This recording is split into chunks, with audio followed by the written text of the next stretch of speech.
suit, Ben? Talk me through it. You know, shout out flannels, can't complain. Sorted me out, off-white fit, Balenciaga shoes. You know what we do. Feel good, look good, bite good. You seem very calm. All the talking's nearly been done obviously after these last few bits of media. What's your mindset like for this fight in comparison to the first one? I just know the work's been done. I know I've not cut any corners. I know I've ticked every box, and I think when you know that, you feel good and you'll look good in the ring. You mentioned there cutting corners. You learned from the first fight then, were the corners cut in the preparation to the first one? Was it a mindset thing of, you know what, I'm just going to take this guy out, I don't need to do certain things? Talk to me a little bit about it. Yeah, I just have to cut the Krispy Kremes out, you know. Too many Krispy Kremes, Five Guys, Buenos. I still have the odd Bueno shake, but little things like that, you know. I'm just taking it more serious, being an athlete, and I'm starting to pay the right people on board now. Can I just ask you, everyone was talking about this contract thing in the build-up. I know you weren't paying, or maybe you did pay attention to it or not, but when you got the contract signed, was your contract for 10 rounds or was yours for 12? What was it at your end? Well, firstly, everyone's going to get on my lawyer now. I got one of the greatest lawyers in the game, Moet. And Moet, what he does, he talks me through the contract, talks me head to toe to it. 10 rounds, what money I'm getting. You probably pushed to get a little bit more. I was like, you know. But I saw everything, so I signed my part, fight's done. And when all this rubbish comes out about 12, this and that, that's nothing to do with me. But at the end of the day, in the gym you prepare for 12 rounds anyway. I always like to do that. But like I said on the stage, who knows the way things are going? It's going to be a 6-rounder. You know what I mean? Ben, your confidence is the same as last time. Like you mentioned, you admitted that you did cut corners last time. Are you not underestimating Liam this time? And has he earned respect to the fight? Because during the face-off, your energy was the same as the first time. You're very, very confident. Some people would say cocky. Yeah, that's one thing. It's like, I wouldn't say I cut corners. If anything, I overdid it sometimes. Like, I was running my own camp, so I was doing 3 sessions a day. When I was supposed to be resting, I'll still be training. Where Andy Lee, he's been there and done it. He was a world champion. He's got fighters that are at the top level. So if he tells you to rest, you're resting. If he tells you to graft, you're grafting. And that's what I needed. Then not only that, little things. I brought a nutritionist in. So like I said, he's cut those Krispy Kremes out. He's cut the bacon sandwiches out. Little things like that. And I think the level I'm at now, you need that level of people. So that's only going to show when you perform. Obviously, you're very self-assured inside and outside the ring. Style of control inside the ring and outside the ring really good as well.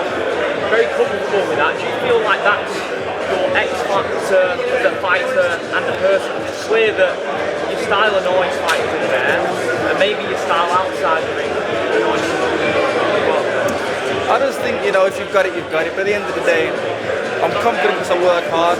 I think this camp, we've ticked every box. You can go to bed knowing I'm ready. If the fight was a couple of weeks ago, I was ready then. So for me, it's just count down the days. And like I said, it's a big day because it's the resurrection of Jesus Christ. And for me, it's my time to come out, beat up the boy, silence some people. Do critics ever matter to you? No, critics don't matter because, you know, every walk of life you get critics. For me, like I said, Jesus went through a lot more than I had to. And at the end of the day, I'm only talking because I am that guy. Ben, is this about proving something to yourself rather than other people? Don't get me wrong, you mentioned their critics. You received a lot of stick after the last fight. You were labelled a quitter.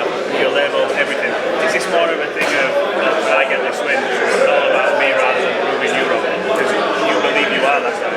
Yeah, of course, like I said, if I go out there and stop him in the first round, people are going to still have a lot to say. So for me, it's go there, win.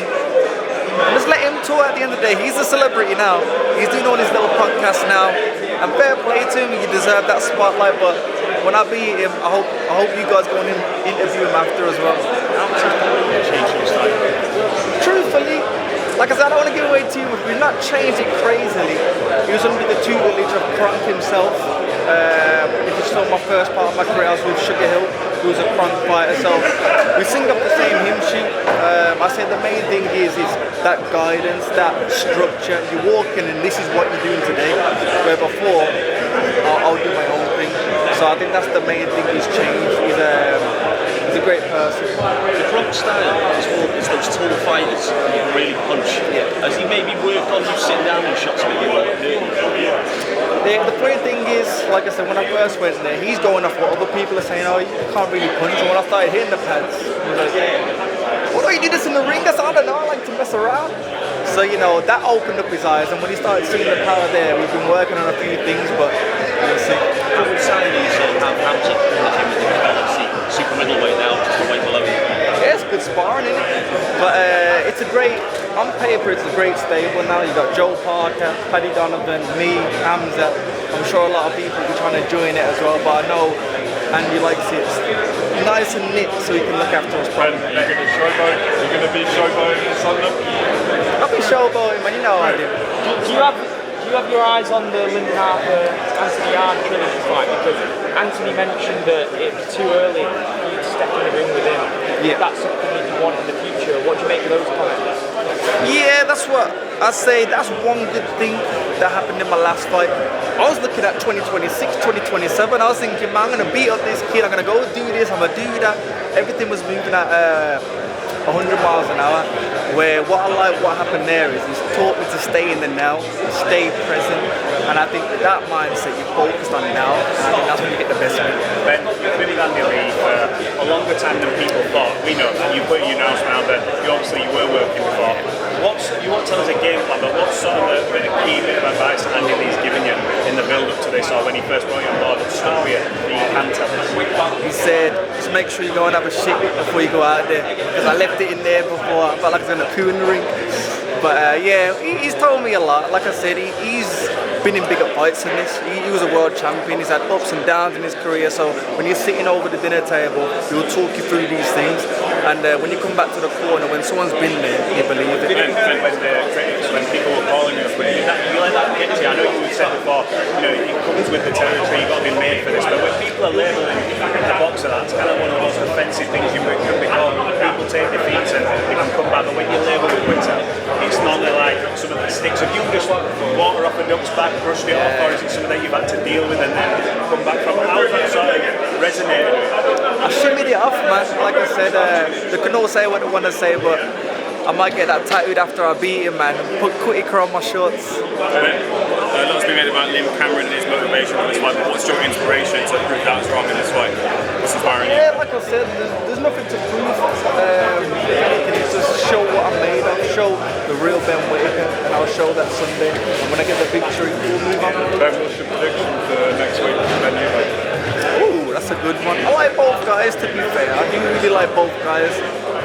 So I will sound as offensive, 50-50, but I like the way Eubank's been doing it. I think the build has been great, and just off the build-up, I'll probably just edge towards more Eubank.